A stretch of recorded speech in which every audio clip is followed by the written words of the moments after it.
L'Allemagne d'aujourd'hui est l'une des plus grandes puissances d'Europe. Mais pendant des siècles, ce pays n'existait même pas réellement sous sa forme actuelle. À la place, le territoire allemand était divisé en centaines de petits États, royaumes et principautés. Pendant longtemps, ces territoires faisaient partie du Saint-Empire romain germanique, un immense ensemble politique extrêmement complexe, qui dominait une grande partie de l'Europe centrale.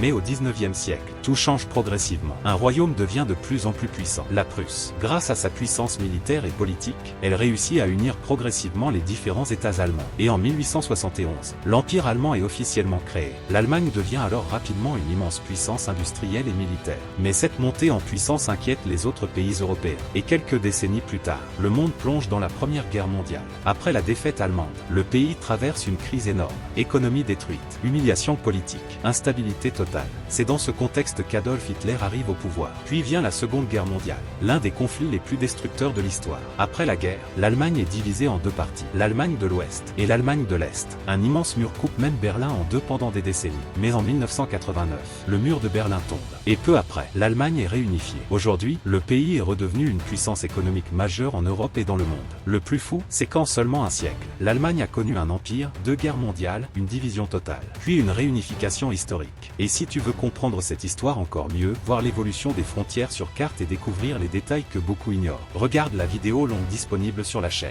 L'histoire de l'Allemagne, résumée sur carte. Tu verras l'histoire européenne d'une manière totalement différente.